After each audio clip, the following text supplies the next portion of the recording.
Time for our daily lectionary reading for Monday, September 3rd. A nice rainy Monday. We could use the rain, although it's a little cool and rainy. Damn, it's a good day to stay inside. Be a good day to take a nap, but some of us are working. Let's see, what do we have? We have Psalm 73, 21 to 28. We're still in Proverbs. We're going to be in 22, 1 to 21. And then we're in Romans today, 3, 9 to 20. So let's see what we got here. Psalm 73, 21 to 28. When my soul was embittered, when I was pricked in the heart, I was stupid and ignorant. I was like a brute beast toward you. Nevertheless, I am continually with you. You hold my right hand. You guide me with your counsel. And afterward, you will receive me with honor. Whom have I in heaven but you? And there's nothing on earth that I desire other than you. My flesh and my heart may fail, but God is the strength of my heart and my portion forever. Indeed, those who are far off from you will perish. You put an end to those who are false to you. But for me, it is good to be near God. I have made the Lord God my refuge, to tell of all your works. All right, Proverbs. Let's see what we have today for Proverbs. A good name is to be chosen rather than great riches. Favor is better than silver or gold. The rich and poor have this in common: the Lord is the maker of them all. Well, ain't that the truth? The clever see danger and hide, but the simple go on and suffer for it. The reward for humility and fear of the Lord is riches and honor and life. Doesn't that seem to contradict riches? Not this verse, sorry. Thorns and snares are in the way of the perverse. The cautious will keep far from them. Train children in the right way, and when old, they will not stray.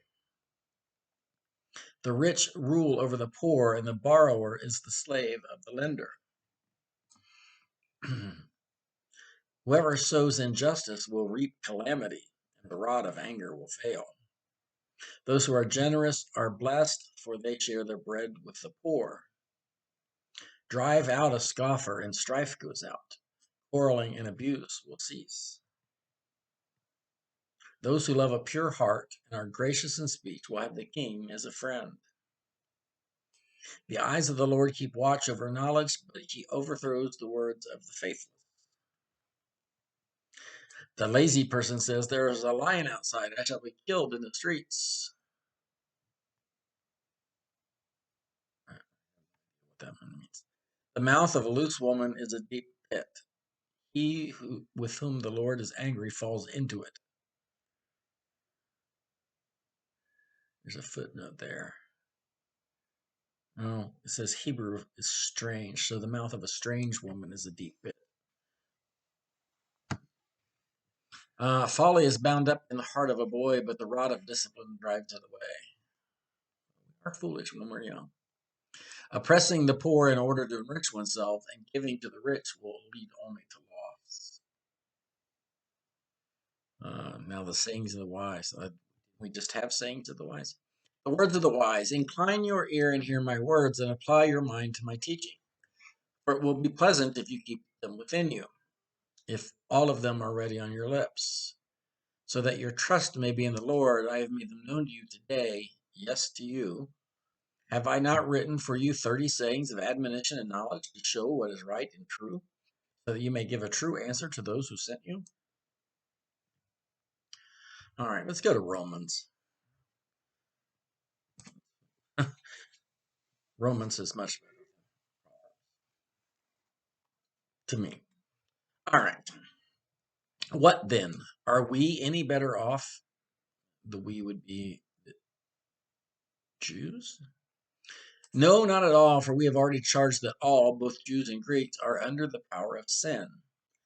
As it is written, there is no one who is righteous, not even one.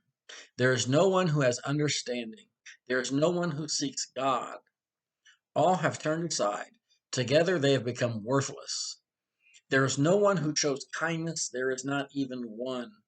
Their throats are opened graves. They use their tongue to deceive. The venom of vipers is under their lips. Their mouths are full of cursing and bitterness. Their feet are swift to shed blood. Ruin and misery are in their paths. And the way of peace they have not known.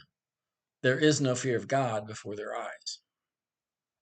Now we know that whatever the law says, it speaks to those who are under the law, so that every mouth may be silenced and the whole world may be held accountable to God.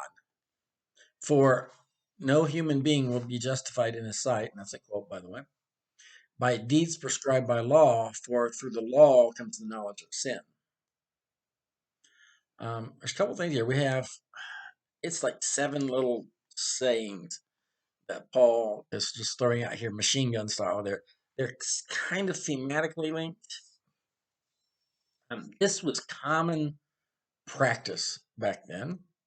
Um, Rabbis would do it, writers would do it. Today we would call it proof text, where you take a line or a verse, regardless of context, um, to use it to prove your point. I have seen a number of preachers do this, where they're preaching on a theme, a topic, and they'll pull a verse that seems to back up their topic. Um, but I've seen it where it's actually taken out of context. It's like that's not really what that verse is talking about. Um, when you with the context, but when you rip it out of context, you can kind of use it however you want to. So today we call that a bad thing, right? Proof texting is bad, but that's actually very common, and Jesus did it. Paul does it. Uh, I don't remember for sure off the top of my head, but I wouldn't be surprised if we find it in Peter's writings.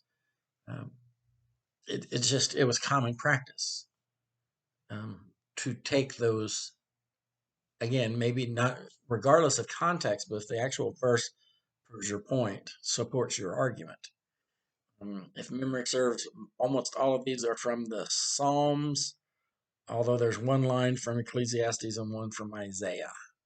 So the rest are from various Psalms. So Paul is picking from here and here and here and here because they prove his point about we're all under the power of sin. There's no one who seeks God, and then at the end, there's no fear of God before their eyes. I'll talk about how we are all under the power of sin. And Paul, he hints at it here, and he talks in other places about is through the law comes the knowledge of sin. And that's after his conversion, that was Paul's big thing is the law. It is the law that lets us know we are sin. If it wasn't for the law, we wouldn't have sin because we wouldn't know it was wrong, right? So the law kind of becomes that knowledge of good and evil for Paul, where it is the law that shows us our sin, but it's not by the law that we'll be justified. So that law is a diagnostic tool in a way. You go by the law, you can tell where you fall short, but it's not by following the law that gets you justified with God. Yeah, Paul has a lot of those kind of arguments, and sometimes they get kind of circular. So that is our lectionary readings for Monday, September 13th. And I'll see you guys later.